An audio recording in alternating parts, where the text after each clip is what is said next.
زخمی عرب کی حالت۔ عرب دوشیزائیں اور حسانہ زخمی عرب کے گرد بیٹھی تھیں۔ عرب بالکل بے ہوش تھے۔ انہیں معلوم نہیں تھا کہ کیسی کیسی نازنین اور حسین لڑکیاں ان کے چاروں طرف بیٹھی ہیں اور کن نازک انداموں نے ان کی مرہم پٹی کر کے تیمارداری شروع کی ہے۔ نازنینہ عرب کبھی کبھی عرب کی طرف دیکھ لیتی تھی۔ عرب کے چہرے پر زردی چھا گئی تھی۔ حسانہ نے ٹھنڈا سانس بھر کر کہا، غریب مظلوم خود موت کی کشاکش میں گرفتار ہے اور بہن عیسائیوں کے چنگل میں ہے۔ دوسری دوشیزہ نے، جس کا نام سلمیٰ تھا، کہا، خدا ہی کو خبر ہے کہ ہم سے کیا غلطی اور کون سا گناہ سرزد ہو گیا ہے جس سے ہم مبتلا مصیبت ہو گئے ہیں۔ حسانہ، ہمارے قصور، ہمارے گناہ ہمیں معلوم ہے۔ ہم نے خدا کے احکام سے روگردانی شروع کر دی ہے، اس کی سزا یہ مل رہی ہے۔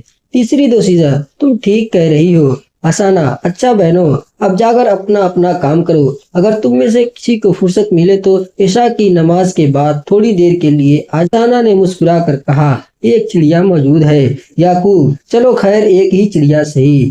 یہ بتاؤ اس عرب نے حرکت تو نہیں کی؟ حسانہ، بالکل بھی نہیں، جب سے یہاں لائے گئے ہیں مردوں کی طرح پڑے ہیں۔ یعقوب نے عرب کے پاس بیٹھ کر ان کی نبض دیکھی اور حسانہ سے کہا، تم ان کی نبض نہیں دیکھی؟ حسانہ، جی نہیں، میں ان کے جسم کو کیسے ہاتھ لگا سکتی ہوں؟ یعقوب، کیا تم نے ان کی مرہم پٹی نہیں کی؟ حسانہ، کی ہے، وہ اپنا فرض ادا کیا ہے۔ میں سمجھتی ہوں کہ اس میں کوئی گناہ نہیں ہے۔ یعقوب، ٹھیک کہتی ہو، زخمی اور بیمار کی نبض دیکھنے میں کوئی گناہ نہیں ہے۔ کیا تم جانتی ہو کہ اس سرزمین اندلس میں کیسی کیسی عالمہ اور فاضلہ عورتیں گزر چکی ہیں؟ امت العزیز، جو کہ رسول الشریفہ کہلاتی تھی، بڑی زبردست عالم تھیں، وہ طبیب بھی تھیں، باقاعدہ امتی کرتی تھیں، عورتوں اور مردوں سے سبھی کو دیکھتی تھیں۔ حسانہ، مجھے معلوم ہے۔ یعقوب، کیوں نہ معلوم ہوگا، آخر تم بھی تو شاعرہ ہو۔ حسانہ، ابا جان، اگر آپ شاعری کو برا سمجھتے ہیں تو میں اسے چھوڑ دوں گی۔ یعقوب ناراض ہو گئی پگلی، اگر میں برا سمجھتا تو تجھے منع نہ کر دیتا۔ حسانہ، مگر بھائی جان شاعری کو برا سمجھتے ہیں۔ یعقوب، نہیں، وہ بھی برا نہیں سمجھتا، البتہ تجھے چلاتا کرتا ہے۔ اچھا، تم اس عرب کی نبض دیکھو۔ حسانہ نے اس کی نبض دیکھی۔ یعقوب نے پوچھا، کیا بات نظر آئی؟ حسانہ، میرا خیال ہے کہ ان کے جسم سے خون زیادہ نکل گیا ہے، اس سے کمزوری بڑھ گئی ہے اور اب انہیں بخار ہونے والا ہے۔ یعقوب، تمہارا خیال صحیح ہے، انہیں بہت تیز بخار ہونے والا ہے، ان کے جسم کو حرکت نہیں ہونی چاہیے۔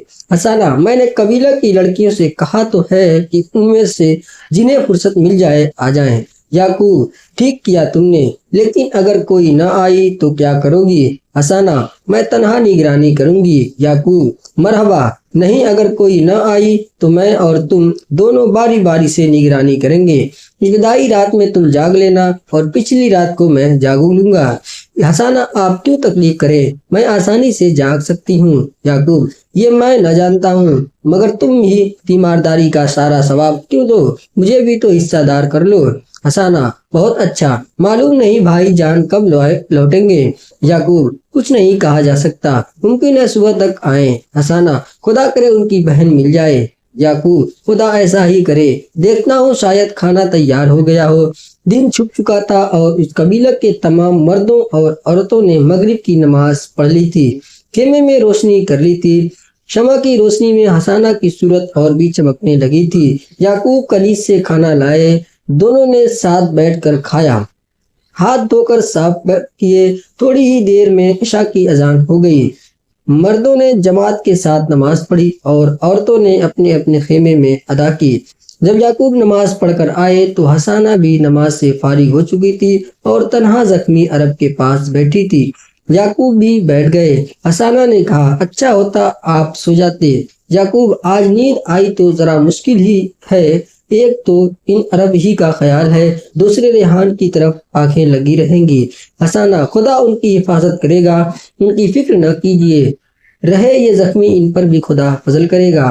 اس وقت سلمیٰ اور دو لڑکیاں اور آ گئیں۔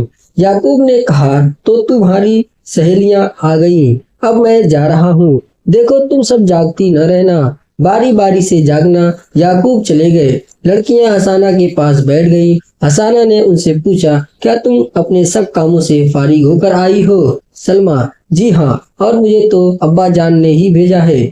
دوسری لڑکی نے کہا، میں اجازت لے کر آئی ہوں۔